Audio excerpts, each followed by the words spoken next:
time for Two Guys and a Goalie with Dustin Nielsen, Matt Cassian, and the goalie, Joaquin Gage.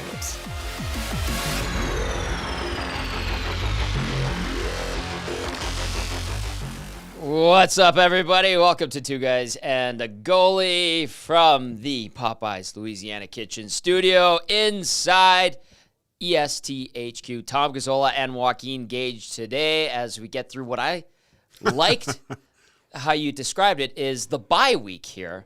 Kind of coming back from the holidays. It's a short week, and we've got some guys down and out for the count. The other guy, Matt Cassian, banged up. Cass, get well, pal. Yeah. So one guy and a goalie. It's all right. Well, we'll be fine. I tried to get out to the park. I don't go out to the park much, but I would for Cass. Deliver soup, little shoulder rub. Yesterday you said mouth to mouth. I did say mouth to mouth. That was bold. But, yeah. So bold. He said no. So what a surprise! Wow. Amazing. Yeah. Anyway, we got a great show for you. As always, highly encourage you to get in on the conversation. 780-218-9999. That is the Paris Jewelers inbox, as well as the nasty chat if you're watching along on YouTube on your lunch break. If you are one of those people that's back at work, there goes YouTube, Trev. You're still here? Oh, he's sorry. Gager, all right, good job on Hangout. You and Dash were great with Owanik. We had some, yeah, it was a look if we could change things, kind of what we would do to make the NHL better. And, yeah, it was interesting to hear other views of how the NHL should change and stuff. Like the whole draft thing has really got the motor running on how to make some changes that I think that would benefit the NHL, to tell you the truth. It was, you had, the text came in earlier from, who was it? Oh, shoot. I should give them credit for this because it was informative. Collingwood Rob. Collingwood Rob. Yeah. Reminding us that, and you guys, I was listening while we were in the studio, Trev and I were in the studio here, while you guys were in the Hangout studio. The draft age used to be 20. Right? Yeah. Until the WHA comes in, and then they were starting to pluck. They lowered their age to 18. Yeah, and obviously the NHL had to make changes, or else they would have just taken all the good young talent. So maybe I would have went first overall then, but too bad that wasn't still ticking around. Now, the argument, like we watch it in football and basketball. Even baseball, although baseball still has the high school draft and then guys go back into the draft and they get taken in the college draft. In football, we're seeing guys get drafted as old as 24, we're going to see probably this year in the upcoming draft. And there's like a maturation level. And so I'm assuming, like listening to the rest of the conversation, you guys, everybody, including Dash, was for maybe look at the possibility of raising the draft age from 18 to 19 or 20? Yeah, and I think we were talking about the state of Canadian hockey and how can you improve it a little bit by increasing the draft age. I think that creates a little bit more time in junior and also in the lower ranks, right? Yeah. If you were one of the kind of points I made is get rid of the 20-year-old limit in major junior. Have as many 20-year-olds as you want at this point, right? Oh, right. So what that's going to do is make sure that those 16, 17, possibly 18-year-olds stay in their club teams, right, all the way up. And then they don't get into probably major junior unless they're exceptional. They have that extra time to grow because really, Tommy, you look at the amount of guys that actually make the NHL from the draft. Yeah. Even in the first 10 picks of the draft, it's quite small. And a lot of people are late bloomers. I was going to say this has to benefit the late bloomer. I'm a late birthday. I'll use myself as an example. I was late September. I was always catching up to everybody that was a January, February, March birthday because I didn't get the growth spurt just because of birthday till later. You don't catch up, right? Ken Dryden has a great thing in his book, The Game, talking about if you do look at the birth dates of most NHLers, they're all from January to like March, April. Mm-hmm. They're all those birth dates because they're that much more mature. They get the jump on some other guys. Obviously, there's people born later, but most of it is in the early part of the year. It is interesting, and yeah, it's It's funny how the WHA changed a lot of what's going on nowadays, even in hockey, and how it's influenced it. The ABA, I suppose, did that to the NBA to a certain degree. And then I know in football, we're about to see the United Football League, which is a hybrid between the what was the Spring League, which became, the USFL, second iteration or third, and XFL merging together, and now they're like hyping it up, and it's like, I don't know, man. I don't know. Like, we saw the original XFL have an impact on football in general. The Skycam. Yeah. And some other creativity that came from the XFL, but it's a tough tough machine to break and crack the world of NFL football, right? Yeah. I mean, it's funny because you look at the major sports, what's the only league that's made some changes? That it's the NBA, you're right. With the in-season tournament now. And how it was received, I think it was a couple thumbs up all across the board. Like when you get the players talking about it and they were excited and there was general, this is something new that And look, I've played in Europe and I've had these kind of in-season things that you have, and it does help with the rivalry as well. Yeah. You're playing teams for something that matters earlier on in the season. Yeah. I think it's something that should be really looked at with the NHL. I'm sure they're going to do it because it's one league looks at another and goes, "Oh, that looks like it works. Let's try that." And the NBA and NHL are kind of, in a way, two peas in a pod. Although the NBA is kind of taking off. Yeah, they've launched here. Yeah. Maddie had a great idea because I had mentioned, I think, the NHL there's too many games. Yeah. I'd like to see the regular season down to about 60 games. I think that would just improve the quality, especially in these days, like the January, February games where teams seem to just be waiting till the end of the game to see if they can win it, and just hang around a bit. It's a lot of money to go watch a lackluster game. And in this way, Maddie said, you know what, maybe the regular season's 64. With the remaining games, you add those as an in-season tournament. Not only is it prestigious to win something, but an opportunity to, like, looking at the Oilers, maybe that's the games Pickard plays, right? You make sure that he plays all these games. You have Stuart Skinner playing I'm just throwing numbers. This is a hypothetical. This is completely hypothetical, but he plays the 50-plus a little bit and is ready for playoffs. That's interesting. Yeah. That breakdown that's kind of neat, actually. Yeah, and then you also maybe you have that seventh forward, your fourth line. Maybe they get a little bit more opportunity to play in those because it's different than the regular season. Yeah. So instead of having to worry about, I mean, the NHL is not a developmental league, but there's just opportunity to play more guys in meaningful situations that isn't part of the big picture.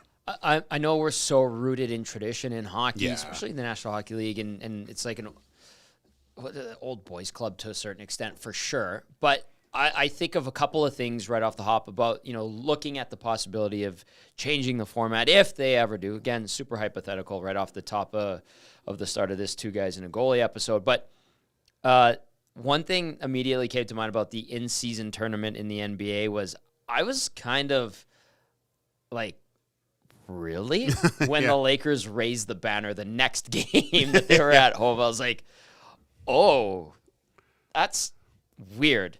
It's weird, but think of it like as a fan, not only do you probably get a regular season game, but you get a banner raising game.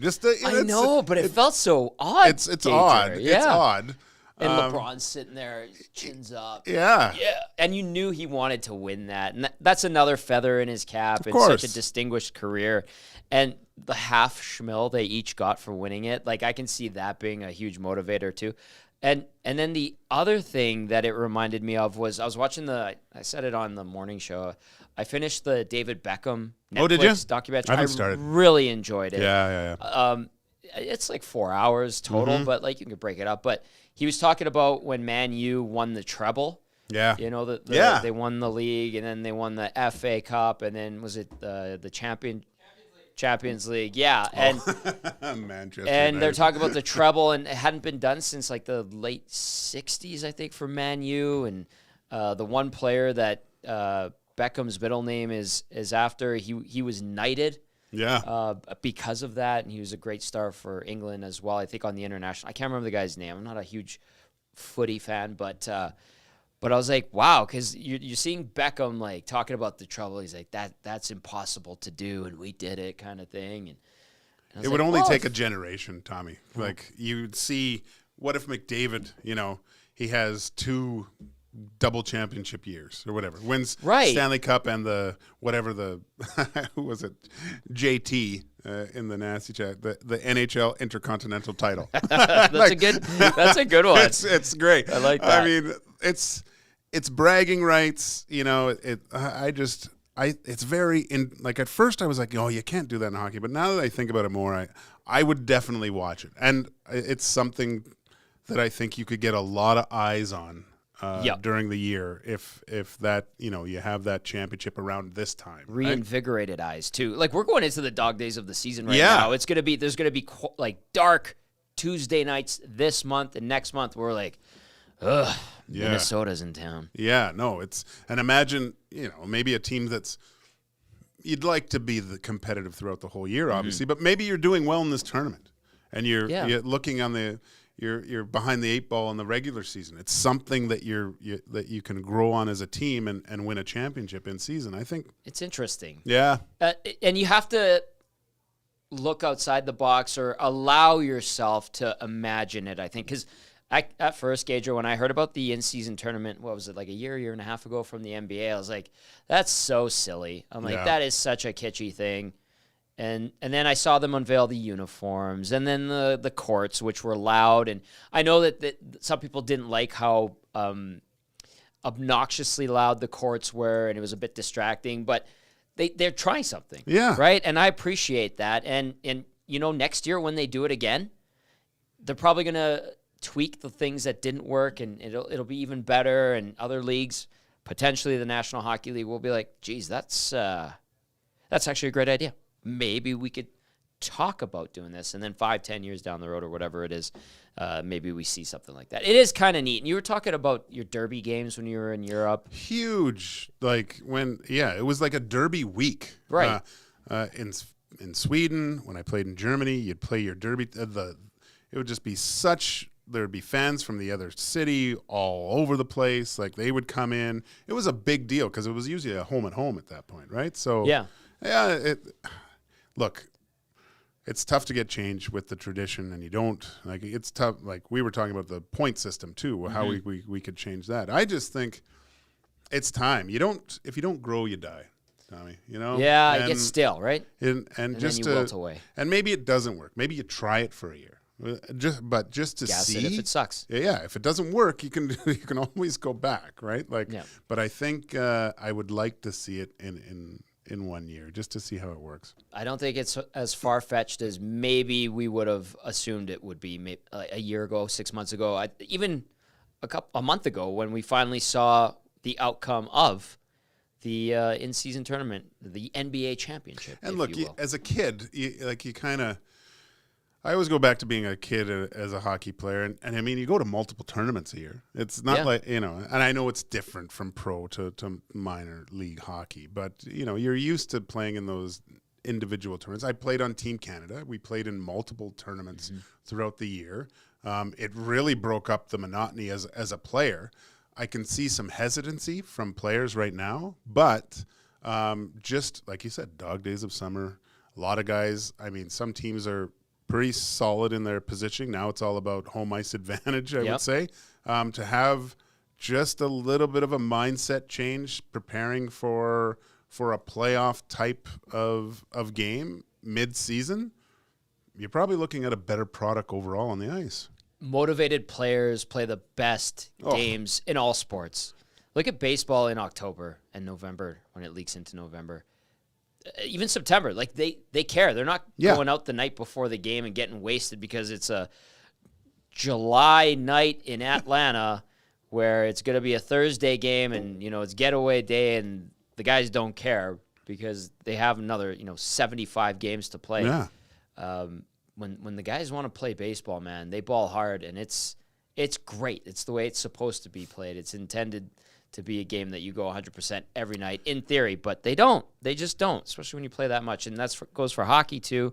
Certainly we saw it in basketball, and then football is a short season, so every week's a mini, not championship, but it's a big frickin' deal every weekend in football. And that's the beauty of football, I think, because you go hard for that one day, and you only get to do it, 17 times in the NFL, 18 in the CFL, 10 in college football. All right. It's 10. Yeah. Right. Yeah, 10 regular season. 780-218-9999, Paris Jewelers inbox, or via the nasty chat. Some messages coming in. It is 2 guys and a goalie. It's just today, 1 guy and a goalie, Tom Gazzola and Joaquin Gage. Cass is on the mend, and Dusty is getting a little breather. There's a text that came in here. I wanted to read it. It's from D. It says, I wouldn't fight him, but Cass appears to be a muffin. A flu takes him out for over a week. LOL. I get it, D, and D's followed along. Cass has been, whatever he's got is pretty nasty, and you said I had it, D. Yeah. I really hope that you, well, now that you say that, I hope you do get it, because then you'll be on the mend for 3 weeks, and then you'll be texting in from your bed and saying, Bring oh me my soup, gosh, boys. and I'll have to put out the offer for this mouth-to-mouth like I do, Cass. I don't speak French, but I kiss that way. That's why he's the best. Joaquin Gage bringing it. Cass, I don't know. He told us yesterday he had to go get things checked out at the hospital. They sent him home. He's got a puffer inhaler, and hopefully he's feeling better. So maybe by tomorrow, Friday, Saturday, by the time the Oilers play the Sens. If not, I mean, you've been filling in for him. Belsey filled in for him, but Belsey's out of town right now with his team. So we're making it work in this bye week, as Gager called it, which I think is apropos. Very much so. Dr. Gonzo says, "Hey-os, anyone going to the skills competition?" So that is this evening down at Rogers Place. I hosted the skills competition 3 or 4 years in a row alongside my good friend and paisan, Gene Principe. Great event to be a part of, and it's really neat to see it down at ice level. Yeah. The speed, the skill, it's a thing to behold, and to be out there with those guys, honestly, so cool.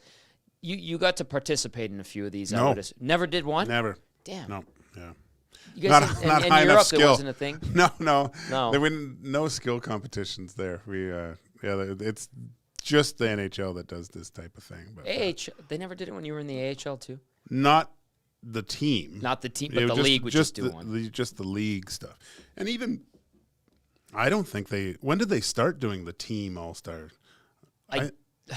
Gager, I do remember the Comrie brothers when Paul was recovering from his concussion and Mike had just gotten to the team.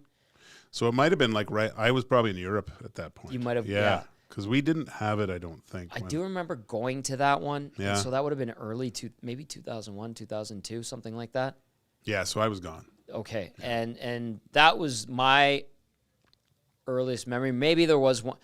I do remember this, though. Let me float this to you because you played with him. Jason Arnott had the hardest shot at the Oilers skills competition. So this had to have been a few years prior.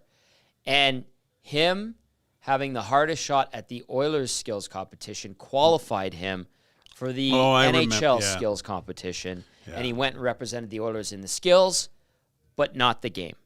Yeah, he had a bomb. It hurt. Yeah. He's one of those guys that I remember the first time I faced his shot, and it was the rookie camp I went to. And he took a snapshot from the tops of circles and hit me on the shoulder, and it hurt. I was like, "Oh my gosh!" I was kind of used to NHL guys shooting way harder than junior guys. Yep. But I remember when Jason launched it, I was like, "God, you're just a draft pick and you're shooting the puck that hard." And for old Oiler fans, if you think back, Arnie was on the point back on the power play, right? Big shot, and Dougie was feeding him, and he was letting loose. Yeah, Arnie had a killer. Like, he was one of those guys that when he shot the puck, it I don't know what it did. The puck all of a sudden became like a shot put. It was just way, it was heavy. Yeah. I wanted to ask you this. Somebody floated it to me. I think it was on like a pre or post game show because I talked about a hard shot and a heavy shot.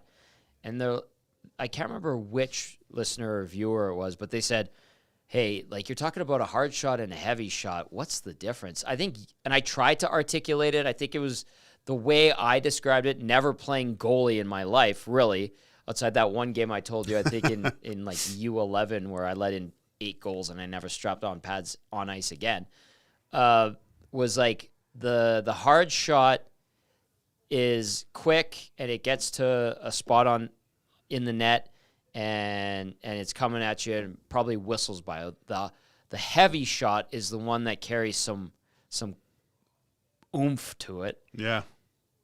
You face these things. Am I even close to articulating it right? Like, how would you describe the heavy shot versus the hard shot?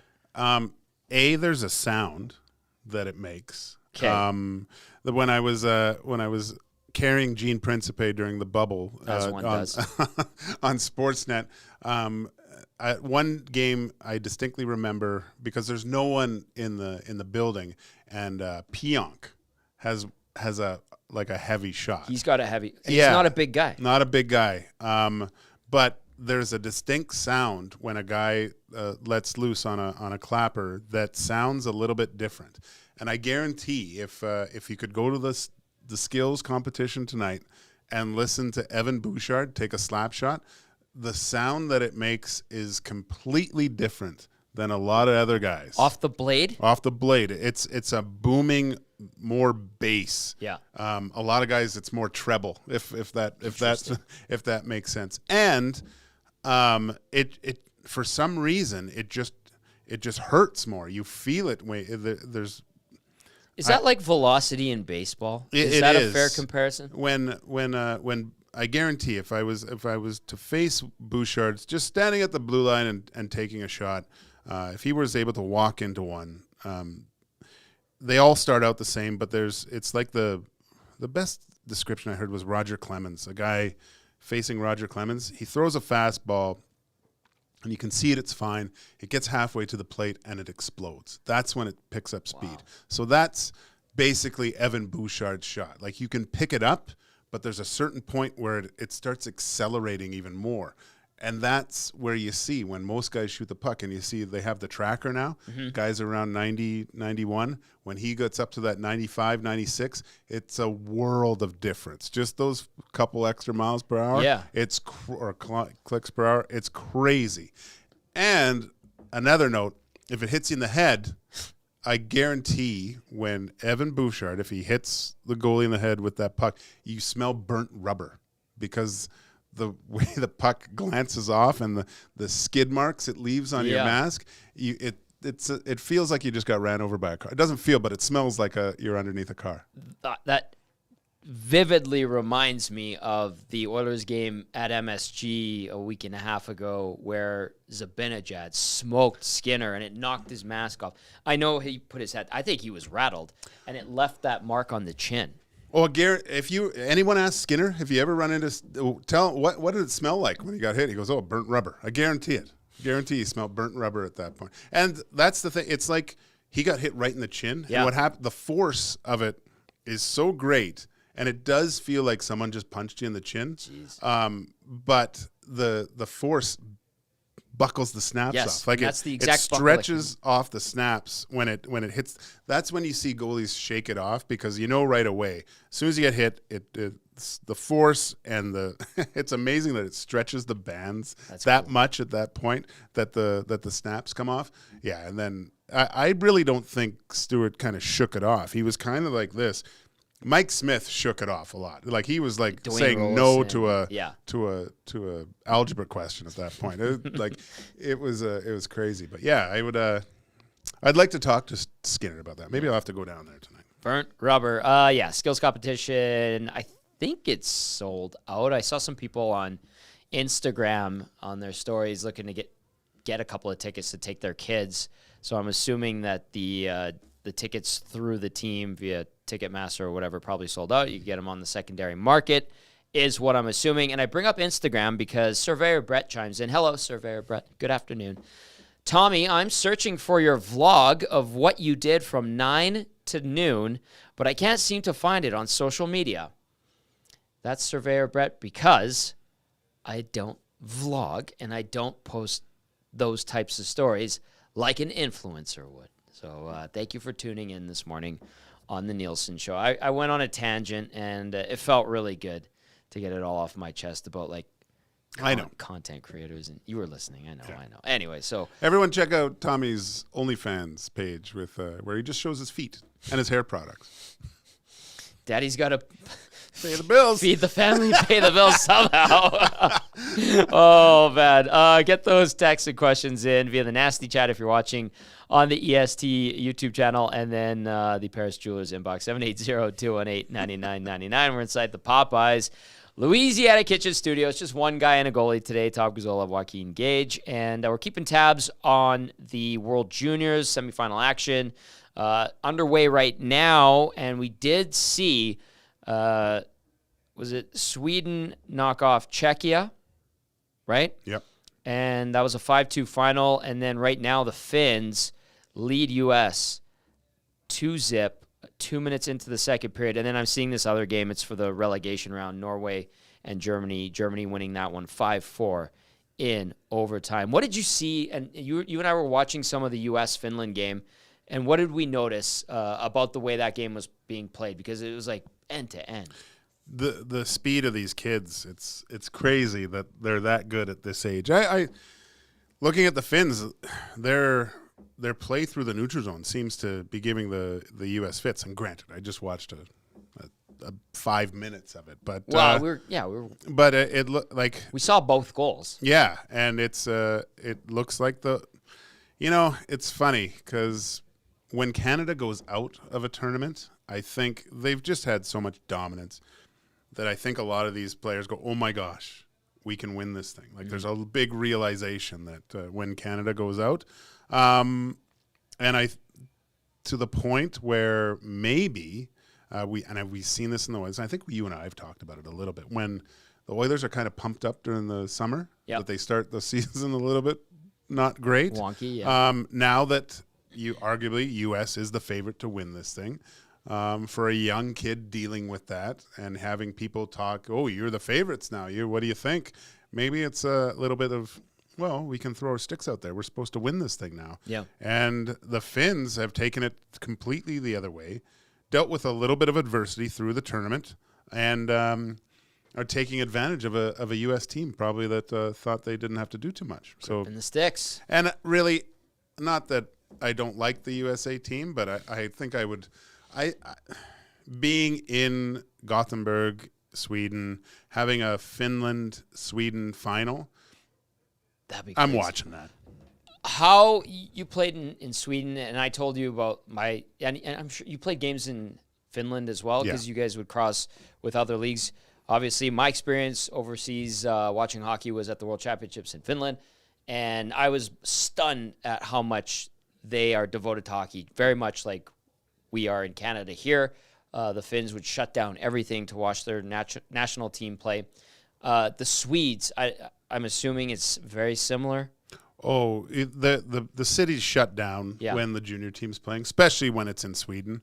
They are, it's basically hockey in Canada. Just they speak everyone speaks two languages. All Swedes speak English, which is quite funny. But very elegant. it's a great place to play. I loved my time there. Stockholm was every day it was like, gosh, how long can I play more here? It was just awesome. That is cool. It was so great. A really, really neat experience. Neat little town in Gothenburg, right on the water too, on the west coast of Sweden. There is a little bit of a rivalry between them and Stockholm too, like the cities. So, but yeah, I think for me personally, you'll get a bunch of Finns on that Viking Line ferry that goes from Helsinki to over to Gothenburg and watch this game. It would be a fun game to watch. Better to be there. I would love to go see one of those games in person in Sweden for sure. And Belzy, you talk about the rivalries. He still to this day hates Frölunda, and he played for Färjestad and briefly. Yeah. And he doesn't even speak highly of his time in Färjestad, but he's like, I hate Frölunda. Yeah, I don't like Frölunda either. But Arrogance? Yeah. Henrik Lundqvist mostly, but yeah. Our derby was Leksand, and I did try to look up we had the derby game. That was my only fight in Sweden. I fought a guy. I want to find it's not on it's YouTube. They not enough people watched it. They were tired of me beating up an 18-year-old Swede, I guess. Is what he was asking for it though, right? He did ask for do? it. Well, Swedes when they play, they don't really care about the goalies that much. Kind of like Jason Strudwick in that respect. But Gotcha.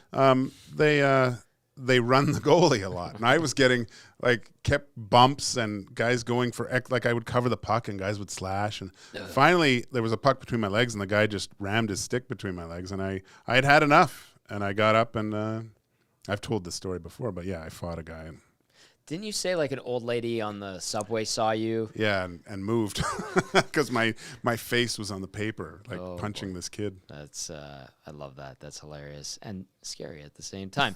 A couple of nasty chats to get to here. Dara says, I would hate to see prices go up even more for a ticket, given roughly 50% reduction in home games if they shorten the season. This goes back to our conversation about like an in-season tournament. Maybe you play, say, 60 regular season games and make up the rest in an in-season tournament type of thing. Yeah, I don't know what they would do with cost, but knowing how everything trends, it normally goes up in price. It's not a lot. A lot of times you don't see prices go down, really. Yeah, I know. I understand the monetary thing would have to be adjusted to. We're spitballing from a pure fan perspective of what they want to see. A little bit of adapting. But look, if maybe there's more money generated in some other fashion. Maybe you don't have to raise ticket prices. They remain the same, and there's more, I don't know, TV deals. Maybe you there's want more HRR, more outdoor games in front of 85,000 people. Yeah, there you go. Right? Like that. We were talking about that earlier in the week. It's like, why are there so many outdoor games? There's 2 more after the Winter Classic. Yeah. At 85,000 seat MetLife Stadium, New York plays New York, and then the Flyers take on the Devils. Both will probably be sold out. And it's like, why do they do it? Oh, they make a lot of HRR off of it. So the league and the players benefit, and it's become like regional, obviously. We just saw the Heritage Classic, but it's a thing, and it makes money, so why not? That might be a way to do it. Another nasty chat says, got to sort out international best-on-best tournaments before an in-season tourney, but I'm not opposed to it. That comes in from McJesus. Yeah. But they don't shake hands, right? Like I guess they would in this point, but I'm talking about the Olympics. The true best on best. That is the true best. This is kind of the Bud Light version of best on best. Yeah, like Wyshynski was talking about it yesterday. It's like Canada, U.S. versus, and then there's going to be Sweden, Finland. Yeah. And then whoever wins in that mini series takes on the other one in another mini series. It's mid-season. It doesn't tickle my fancy. No. It will be cool to see McDavid line up with Sidney Crosby. That's what you want. We think of Gretzky and Lemieux, 87, and Lemieux and was it Paul Kariya on that crazy goal? Oh. Lemieux and Sakic, Lemieux and Yzerman in 2002. Like that team was a thing of beauty too. But yeah, even the 2004 World Cup had some jam to it. Oh yeah, Canada was great in that one. That was a long time ago. The last one with like Team North America, neat concept. Team Europe making it to the final, also neat concept, but still at the same time you're like, I think it takes some of the shine off of it, in my opinion. So I like the Young Guns team though. They were great to watch. They were so much fun to watch. Yeah, that was Todd McClellan coached that team too, didn't he? Yeah, he did. Yeah, he was saying, I remember his interview. He said, I just let these guys go. McKinnon, that one goal he scored was just. It was on. It was on Henrik, I think. Yeah, he it was. Just put his jock in the corner. Yeah, it's crazy. There you go. A little bit of vengeance for Thank old you. Gager. Thank you, Nate. All right. What do we have here? I'm looking in the nasty chat. Penner's Pancakes. What's up, Penner's Pancakes? Sticking with us all day long. Appreciate that. Says JP is on an AHL PTO. I hope Puljujarvi has success. Does he make it? Asks Penner's Pancakes. Spency 5 cents. He says, I hope he has success. In the right situation, I think he can do something. Yeah. He's going to Wilkes-Barre Scranton, the Penguins farm team. I think he's better than an AHL player. Hopefully his hips are good and all that, but that's tough for a player to come back at that age and do that. Yeah, I see that with a lot of young goalies too. They're having to cut their careers short, but just because of the movement, I think now, like moving around on your knees, the amount of, what do they say, 2 times the force of your weight every time you go down in the butterfly, and they're staying in that position a long time. So I think it's a little bit of a genetics too, where people's hips just aren't built to deal with that. Yeah, type you of said thing. that you're seeing a lot more surgeries with kids. Yeah. Younger Yeah. and younger and younger. Like, it's one thing for Sam Gagner At 30-something. 35 or Yeah. whatever it is. And then But for a 19-year-old kid to have double hip surgery because of that's seems insane, Yeah. but it's happening. There's a couple other things I wanted to get to. We got a bunch of topics that we wanted to hit on because we're just kind of, it's a potpourri of hockey talk. We'll do, I have an Oilers thing that I want to get to, and then another thing that we kind of discussed a little bit as well was we were listening to the debate the crew on the Sportsnet panel had. It was Jamal Mayers, Sam Cosentino, and Jen Botterill. Belzy sent me that whole thing, and he goes, what are your thoughts on this? And it harkens back to the Perfetti, Ryan Hartman situation. We talked about it a bit yesterday, and how, Hartman said, hey, no offense, kid, but we got to get somebody back, and it's going to be you. And he high sticks him accidentally on purpose. Gets fined just under $5,000. No suspension. Perfetti is like, I was mic'd up. We had cameras on me. We have the evidence. And in the CBA, and even Wyshynski was talking about it yesterday on the morning show, it's like, under the CBA, they cannot use the evidence, even though it's 100% truthful and clear that it was deliberate. That cannot be used to suspend him. Now, he did say that the league can come back to it later. Oh, really? But they're not allowed to use that bit of evidence to make their decision. But where it got interesting is Jamal said he understands where Hartman's coming from. And it's like, it's an eye for an eye, essentially. It's an old school. I think in every sport it's probably like that. Like, you do this to our guy, sorry, one of your best guys is getting it. And the way he articulated it and the way I grew up, I'm like, yep, that's how it is. Like, you do that, like Brendan Dillon cross-check Kaprizov. Kaprizov's hurt. Happened the night before between these two Central Division rivals. And then Cosentino made the argument saying, like, listen, I understand. I get it. But I don't like that it was Perfetti that was targeted. Maybe it should have been a veteran guy, a more veteran guy, instead of a young star. And then Botterill said, what if it was your son? And this, you talk about revenge. I think you get in that moment and your guy gets knocked out and it's one of your best players where your hopes for a playoff spot are in the line. You're not thinking, oh, that's somebody's son. You're going, I'm getting that guy because he took out our best guy. Yeah, and we're talking at a professional level too. Yeah. I understand the argument, but my day, it was the old Hammurabi eye for an eye, Old Testament kind of thing. You did something to our player, either you had to face up to it, or one of your other players on the team was going to suffer the consequences. And we saw what Dillon did. Like, he tried to hit him in that spot and he got where him. There's no protection. Yeah. And put one of the best hockey players on the planet out. And to Jen Botterill's credit, I don't like targeting guys. Hit to hurt, I don't like that. No. But it happened. You don't. But the game has done a great job of policing itself at certain points. Yeah. Like, we talked about it before, Tommy, like, and not only policing it, teams internally police this. So I mean, I'll tell a story. I probably shouldn't, but I'll tell it. Tell anyway. a story. So we were playing in Madison Square Garden, and Todd Marchant was for some reason all over. I think he played for the Oilers. Messier, Mark. Oh, that guy? Yeah, good. And was actually telling Mark that he had no heart. And and I remember luck, Todd. I remember like guys grabbing Todd and putting him back on the bench and telling him to kind of stop talking. Mark Messier skated by our bench and said, "Put that guy out one more time, please." And there was about 7 minutes left in the third. Needless to say, Todd didn't see the ice.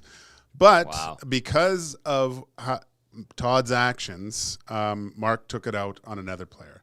And unfortunately for, I'm forgetting the name. Anyway, it'll come to me. Huge elbow in the corner. And nerve damage on his face. No way. Yeah. Dave Roberts was his name. Dave Roberts. And just one of the most vicious elbows. So there's consequences for what you do on the ice to certain players, and especially like a player like Mark, who was notorious for creating extra room for himself. That's part of the game. And it makes sure to me, it kind of protects the good players, right? Yeah. Like you can't run around and start hacking and whacking Connor McDavid, or you're going to have to face the consequences for it. And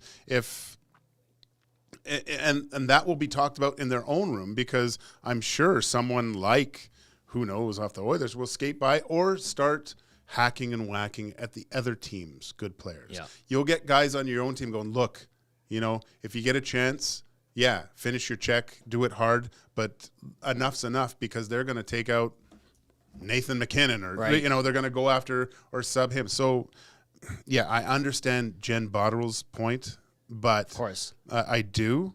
But when you have a guy looking to injure one of your best players, you have to make sure that type of behavior doesn't happen again. And I'm sorry, $5,000 of a penalty isn't going to do it. No, not a chance in hell. Dave Roberts, 6 games as an Oiler, 2 goals, 4 assists. Yeah, that ended it. That was it, hey? Yeah. He ended up with the Canucks for all of 96, 97, 13 games, 97, 98, and by 98, 99, he was off to Europe. Came back for 1 year in the IHL, and then played for Berlin until 03, 04. 95, 96, I was like 10, but yeah, I do remember like Marchant and guys on that team, Zdeno Seagar. Did you play with Zdeno Seagar? He was good. Didn't he have a 30-goal season? Yeah. Well, I played with Dougie, too. Like, he was good. He was really good. Well, I know Dougie. Dougie's the best. Yeah. But that is a great story. And, so Messier just said, put that guy back out there, please. Yeah, pointing at Todd. Todd was pretty quiet the rest of the game. Yeah, I know he was fast, and Messier probably couldn't catch him. But if he did, I don't know. The mess was still pretty good. He's a scary dude if you get him pissed off. But I was scared, and he wasn't even looking in my direction whatsoever. I was like, oh my God, that was one of the coolest, scariest things I've ever seen in my life. And poor Dave Roberts. But, I mean, Dennis Bonvie, I played with him for hundreds of games in the minors and stuff. And when things got out of hand, he would skate by the other bench, and whoever was acting like a moron, he would go, look, you keep doing what you're doing. And he would point to the other team's best player, and he would say, I'm going to take care of this guy. Wow. And it would end it. It would end it. Wow. But it's a thing. And so anyway, it just sparked an interesting debate, and I know nobody's ever going to agree. That's just the nature of being Both human. sides have a valid point. Absolutely. But I do, I'm old school in that case a little bit. I think that the players can police themselves, and not just the threat of harming a player on the other team, but within their own room. If a guy's acting like a moron, usually the guy that is responsible for helping in those situations is going to go to that player and say, hey, look, take it easy. I don't need to have to stick up for you in this situation. Yeah. You're going to have to you shut up or face the music. Yep. Face the music, because someone's going to come and talk to you and do something about it. You look at Tkachuk, he skated away from from Cassian. Yeah, for maybe a game or whatever. But then finally did it. Right, Yep. he stood up because he had to, or else someone on his team was probably going to get it. I have the utmost respect for Tkachuk to do that in that situation where, I railroaded you a few times and I didn't do it. Now I'll face the music, and he's a tough guy. Yeah, he is. He's the Tkachuk brothers are big boys, and they know how to fight. All right, we got another. I want to get to this from Penner's Pancakes, who brings up a good one about a nice guy that I have a lot of time and respect for. Penner's Pancakes says, all the best to former Oilers D-man Matt Benning. The Sharks announced today he's having season-ending hip surgery. And that ties into the hip surgeries we've been talking about. And Matt's not an old guy. What is he, like 27, 28 now?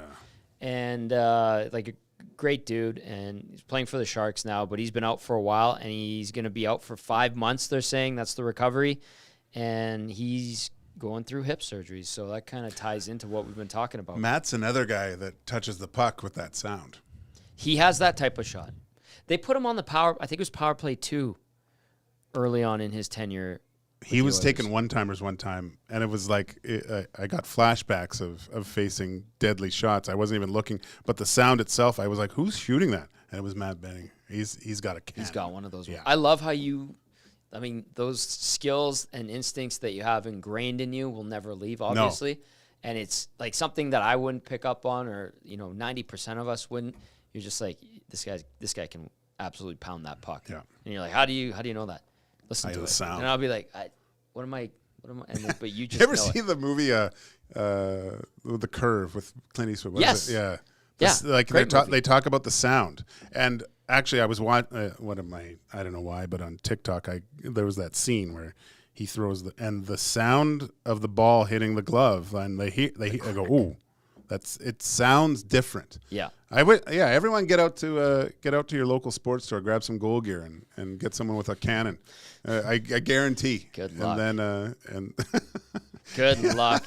Take one in the old sweet spot, and you don't want to go back between the pipes ever again. I guarantee it. It is 2 guys and a goalie right here on EST. Tom Gazzola and Joaquin Gage. 1 guy and a goalie today, but Cass under the weather still. Hopefully he's recuperating and going to be ready to go for Saturday. And Dusty will be back on Monday, and LTE needs to recoup as well. He's under the weather. And Norman at Combine texts in. Yeah. Norm says, I'm suffering from it right now. It sucks balls, says Norm. And then also Norm throws in a let's go Houston Roughnecks. He's a big United Football League fan, evidently.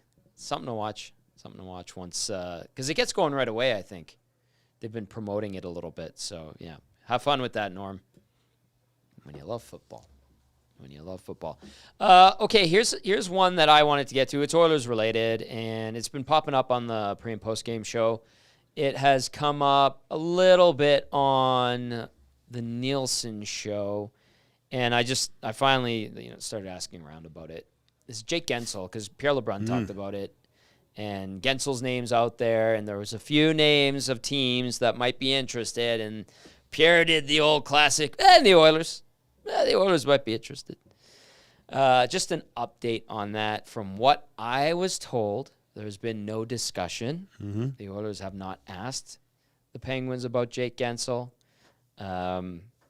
No inquiries made, but the Oilers do have meetings coming up, and they need to assess their game plan for the trade deadline. And you know what? I was told, too, if Pittsburgh falls out of it and they're thinking of moving him, obviously you'd have to take a look, but it's complicated, especially with the cap situation. And I was reminded, again, how tight the situation is cap-wise for the Oilers, so probably not likely. No inquiries have been made. And I know anytime an insider gets a juicy tidbit over a good player, you throw in Edmonton, and Oil Country goes, the ears go up. Tell me more. Could this be a fit? No inquiries made, and it would be very tough, improbable, but crazy things can happen, but not at the time. I don't think it would even happen. Same. Gensel's. Doesn't his dad's a coach at I want to say college. Yeah, at UND. I probably not UND. He's a college coach, quite successful from what I remember reading a while ago. But he's an American kid with success. You do see hesitancy now from Americans coming to Canada. Which sucks. It sucks, but I think you got to get them young, Tommy. Get the young Americans coming into a situation where they're going to play a lot. Yeah. And you could, not unlike Austin Matthews, a little bit, right? Going to Toronto doesn't hurt, but he's a little bit different being a superstar, I think. And, JT Miller in Vancouver. How about that one? Vancouver's a great city. Yeah, it is. Well, you would say that. Where are you from? Kitsilano? Yeah. Mean streets of Kits? The mean streets from Kits are awesome. But, no, it's tough because one of the things I remember when I did go to Europe, I was always jealous of these guys that had played in North America and had a place to go play when they went back home. Right. You know? Yeah. And, the only place I had to play was Edmonton. I came home after playing in Europe for 7 years, and they didn't want me for some reason. It was weird. I remember when you came back. I like that you brought your mask when you came back, which is sweet. It's a nice touch. But, yeah, it was kind of neat because your story is one, or your path back to the NHL is not one that's been traveled quite a bit. It hasn't. No, well, it's always tough because as a kid and you get to you reach your dream and then you have aspirations of success and I was able to get to the highest league possible. Twice. Twice and meet my dreams, but there's times when I have to remind myself that it was successful, right? Absolutely. Because to me, sometimes it's like, oh gosh, I didn't do it. You got a point in your first game. Yeah, well, I wasn't utilized correctly, I guess. No, it's the first time, and I mean, it was dark. It was a dark time. Like I went to the East Coast League, and then at that point, it was kind of like a desolate wasteland of players, and I battled back, and I bounced around a ton, and really thought I was getting back to Europe, but I had a really good season with Team Canada, and Edmonton wanted me back, and it's so hard because I just saw a text from Tube Sock saying I don't understand why JP didn't go to Europe once the Penguins didn't offer him a contract, and I'll tell you why. I was in basically the same situation. I had a job in I believe it was Mannheim. I had signed the contract. Funny, I don't even remember the town I signed in. But how do you say no to the lure of playing in the NHL? You can't. You just don't. Yeah. I don't think. And that's what I did. Like I was, and the next year I was in Europe, but I gave it one more kick at the can. It was just Mac T said it was hard to take his best player taking their best player out of the lineup, and it was Tommy Salo who he was referring to, and he was. That was an all-star season for Salo. He had back-to-back all-star years, right? Yeah, he was phenomenal. Yeah, he really was one of the top goalies in the league in a time where there were some amazing Hall of Famers in the National Hockey League. But you played, you got back there. All the power to you for doing that, Gager. And two feathers in the cap, Tommy. Yes, sir. And that, I like how you tied in Tube Sock's text there. I was going to get to that, but you nailed it. Couple more texts to wrap things up. Stamphater says, I read that Punch Imlach book. Love how he sewered the Leafs all because Sittler didn't want to be severely underpaid. Was that the Ken Dryden book? Yeah. Yeah, Ken, but Stamphater The Game. said, Great. Yeah. Unbelievable book. I always... There's a few books that I read in like 2 days. There's a handful, but one is the first Gretzky autobiography. I read that one. Yeah, I read that in 2 nights. And The Game by Ken Dryden. You'll burn through it like a comic book. What's the one by Peter Zowski, The Game of Our Lives? It's about the Oilers, like 1981. Yeah. I read that one too. Yeah. That one took me a little bit longer, but my reading comprehension wasn't at a high level at that point. Oh, yeah. Or maybe it was like a little bit later on. But Jimmy Crossan, who's one of the scouts for the Oilers, he was at training camp that year. And I asked him about that book. He's like, man, they put him on the ice. He wrote about it in one of the chapters. And he's like, that guy was so big, I had to tie skates for him. And I'm trying out for the team. That's a good. I got to reread that one. That would be good. Jonathan Torrens always talks about it because it's what turned him on to the Edmonton Oilers. Right. And J-Rock is an East Coast guy, and he always talks about it. So I've read like a good chunk of it. I didn't finish it for some reason. I think I borrowed it from somebody, and they asked for it back. And I think I got it from the library. What's that? I'm just kidding. Exactly. One more here comes in and says, started playing goalie at the ripe age of 34. Can confirm the smell of burnt rubber from mask shots, courtesy of Div 1 CCRHL players. And with the pucks, or with the sticks now, and some guys can really rip that thing. They catch it. It's like a guy who knows how to drive a golf ball. Yeah. And they can catch some of those shots, and boom. So like you said, Gager. It's burnt rubber. Man, it's funny. You know what's funny? That was an hour. It went by so fast. Wow. Great job. They've been asking for 2 hours of this thing, but well, I'm ask Dusty. I'm super expensive. Yes, and we're huge teases. I'm just kidding. Gager, great stuff as always. We'll catch up with you soon. Great work this week. Thank you for filling in on the morning my pleasure. show as This was well. awesome. Absolute pleasure. And you can catch Gager on the Hangout. He was on there today with Dash in the Park. To everyone who tuned in all day long on any one of our shows, huge thank you. That's going to do it for live programming today. I'll be back tomorrow with Jay Milne and YouTube Trev on the Nielsen Show as we wrap up what Gager calls the bye week here at EST. Thanks as always. Ciao for now. We'll talk to you tomorrow.